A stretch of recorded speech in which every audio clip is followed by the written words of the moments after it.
ಲೋಕಸಮರ ಅಖಾಡದಲ್ಲಿ ticket ಹಂಚಿಕೆಯ ಕಸರತ್ತು ಮತ್ತೆ ಮುಂದುವರಿತಾ ಇದೆ. ಎರಡೂ ಪಕ್ಷಗಳಲ್ಲೂ ಕೂಡ ಕಾಂಗ್ರೆಸ್ ಮತ್ತು ಬಿಜೆಪಿಯಲ್ಲಿ ಟಿಕೆಟ್ ಆಕಾಂಕ್ಷಿಗಳ ದಂಡು ಕೂಡ ಹೆಚ್ಚಾಗಿದೆ. ಬಟ್ ಇವತ್ತೇ ಪಟ್ಟಿ ರಿಲೀಸ್ ಆಗಬಹುದು ಎರಡೂ ಪಕ್ಷದಿಂದ ಅನ್ನೋದರ ಡೀಟೇಲ್ ಸಿಗ್ತಾ ಇದೆ. ಇವತ್ತು ಎರಡೂ ಪಕ್ಷಗಳ ರಣಕಲಿಗಳ ಪಟ್ಟಿ ರಿಲೀಸ್ ಆಗೋ ಸಾಧ್ಯತೆ ಇದೆ. ಕಾಂಗ್ರೆಸ್ನ ಎರಡನೇ ಪಟ್ಟಿ ಫೈನಲ್ ಆಗಿದೆ, ಇವತ್ತೇ ಬಿಡುಗಡೆ ಆಗಲಿದೆ. ಇಂದು ಸಂಜೆ ಒಳಗಡೆ ಕಾಂಗ್ರೆಸ್ನ ಎರಡನೇ ಪಟ್ಟಿ ರಿಲೀಸ್ ಆಗೋದು ಬಹುತೇಕ ನಿಶ್ಚಿತ ಅಂತ ಹೇಳಲಾಗ್ತಾ ಇರೋದು. 2-3 ಕ್ಷೇತ್ರ ಬಿಟ್ಟು ಉಳಿದ ಕ್ಷೇತ್ರಗಳು ಅಂತಿಮ. ರಿಪಬ್ಲಿಕನ್ ಬಳಿ ಇದೆ ಸಂಭಾವ್ಯ ಅಭ್ಯರ್ಥಿಗಳ ಪಟ್ಟಿ. ರಾಜಕಾರಣಿಗಳ ಕುಟುಂಬಸ್ಥರಿಗೆ ಮಣೆ ಹಾಕಿದೆ ಕಾಂಗ್ರೆಸ್ ಅನ್ನೋದು ಬಹಳ ಸ್ಪಷ್ಟ. ಸಚಿವರ ಪುತ್ರರಿಗೆ, ಸಚಿವರ ಪುತ್ರಿಯರಿಗೆ ಬಹುತೇಕ ಲೋಕ ಅಖಾಡದಲ್ಲಿ ಟಿಕೆಟ್ ಹಂಚಿಕೆ ಆಗ್ತಾ ಇದೆ ಕಾಂಗ್ರೆಸ್ ಪಾಳೆಯದಿಂದ ಅನ್ನೋದು ಬಹಳ ಸ್ಪಷ್ಟ.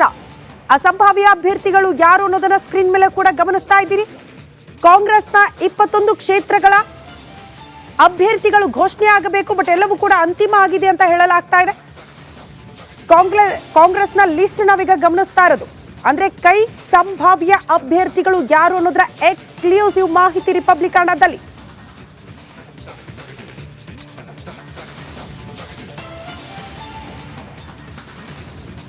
ಈ ಬಗ್ಗೆ ಮತ್ತಷ್ಟು ಡೀಟೇಲ್ಸ್ ಅನ್ನ ಕೊಡ್ತಾ ಹೋಗ್ತಾರೆ ನಮ್ಮ ಪ್ರತಿನಿಧಿ ಬಸವರಾಜ್, ನೇರ ಸಂಪರ್ಕದಲ್ಲಿ ಜಾಯಿನ್ ಆಗ್ತಿದ್ದಾರೆ. ಬಸವರಾಜ್, ಕಾಂಗ್ರೆಸ್ ಪಾಳ್ಯದಲ್ಲಿ ಸಹಜವಾಗಿ 7-8 ಕ್ಷೇತ್ರಗಳು ಕಗ್ಗಂಟಾಗಿತ್ತು. ಅಲ್ಲಿ ಸೂಕ್ತ ಅಭ್ಯರ್ಥಿಗಳೇ ಇರಲಿಲ್ಲ, ಸಿಗ್ತಾ ಇಲ್ಲ ಅನ್ನುವಂತಹ ವಿಚಾರ ಅದು ಕೂಡ ಫೈನಲ್ ಆಗಿದೆಯಾ?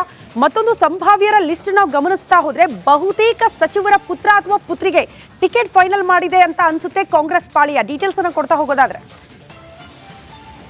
ಖಂಡಿತ ಪ್ರೀತಿ, ಕಾಂಗ್ರೆಸ್ ನಲ್ಲಿ ಸಾಕಷ್ಟು ಕ್ಷೇತ್ರಗಳು ಕಗ್ಗಂಟಾಗೇ ಇತ್ತು. ಆದ್ರೆ ಆ ಕಾರ್ಯಕರ್ತರಿಗೆ ಟಿಕೆಟ್ ಕೊಡಲಾಗುತ್ತೆ ಅನ್ನುವಂತ ನಿರೀಕ್ಷೆಗಳು ಕೂಡ ಕಾಂಗ್ರೆಸ್ ಪಕ್ಷದಲ್ಲಿ ಇತ್ತು. ಸಾಕಷ್ಟು ಜನ ಆಕಾಂಕ್ಷಿಗಳಿದ್ರು. ಆದ್ರೆ ಕಾಂಗ್ರೆಸ್ ಪಕ್ಷ ಕೊನೆಗೂ ಸಚಿವರ ಮಕ್ಕಳಿಗೆ ಮನೆ ಹಾಕುವುದಾಗು ಅನ್ನೋದಾದ್ರೆ ಇಷ್ಟೊಂದು ಸರ್ಕಸ್ ಯಾಕೆ ಮಾಡ್ಬೇಕಾಗುತ್ತೆ ಅನ್ನುವಂತ ಪ್ರಶ್ನೆಗಳು ಎದ್ದೇಳ್ತಾ ಇದ್ರು. ಮತ್ತು ನಿಷ್ಠಾವಂತ ಕಾರ್ಯಕರ್ತರಿಗೆ ಟಿಕೆಟ್ ಸಿಗ್ತಾ ಇಲ್ಲ ಅನ್ನೋ ಅಸಮಾಧಾನ ಕೂಡ ಕಾಂಗ್ರೆಸ್ ಪಕ್ಷದಲ್ಲಿ ಸದ್ಯದ ಮಟ್ಟಿಗೆ ಎದ್ದೇಳ್ತಾ ಇದ್ದಾವೆ.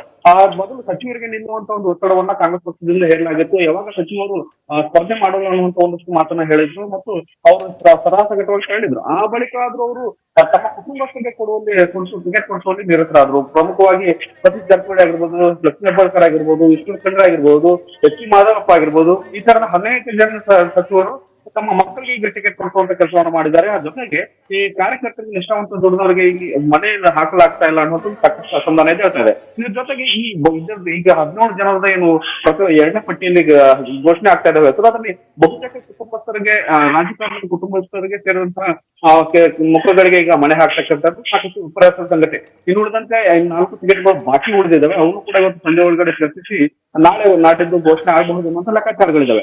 ಆದ್ರೆ ಇವತ್ತು ಎರಡನೇ ಪಟ್ಟಿಯಲ್ಲಿ 17 ಟಿಕೆಟ್ ಏನು ಆಕಾಂಕ್ಷಿಗಳಿಗೆ ಟಿಕೆಟ್ ಘೋಷಣೆ ಆಗ್ತಾ ಇದೆ. ಕಾಂಗ್ರೆಸ್ ಸಾಕಷ್ಟು ಸರ್ಕಸ್ ನಡೆಸಿದ ಬಳಿಕ ಈಗ ಅಂತಿಮ ಮಾಡ್ತಕ್ಕಂಥದ್ದು. ಯಾಕಂದ್ರೆ ಸಾಕಷ್ಟು ಕಗ್ಗಂಟಾಗಿದ್ವು, ಅಲ್ಲಿ ಅಭ್ಯರ್ಥಿಗಳ ಕೊರತೆ ಇತ್ತು ಮತ್ತು ಹಣಬಲ ತೋರ್ಬಾರದ ಒಂದಷ್ಟು ಕೊರತೆ ಕಾಣ್ತಾ ಇತ್ತು. ಹಾಗಾಗಿ ಸಚಿವರ ಮಕ್ಕಳಿಗೆ ಮನೆ ಹಾಕುವ ಮೂಲಕ ಅಥವಾ ಅಧಿಕಾರಸ್ಥರ ಕುಟುಂಬಗಳಿಗೆ ಮನೆ ಹಾಕುವ ಮೂಲಕ ಕಾಂಗ್ರೆಸ್ ಒಂದು ರೀತಿಯಲ್ಲಿ ಕಾರ್ಯಕರ್ತರಲ್ಲಿ ಅಸಮಾಧಾನವನ್ನ ಉಂಟು ಮಾಡ್ತಾ ಇದೆ. ಓಕೆ ಬಸವರಾಜ್, ಧನ್ಯವಾದಗಳು ತಮ್ಮೆಲ್ಲ ಮಾಹಿತಿಗೆ.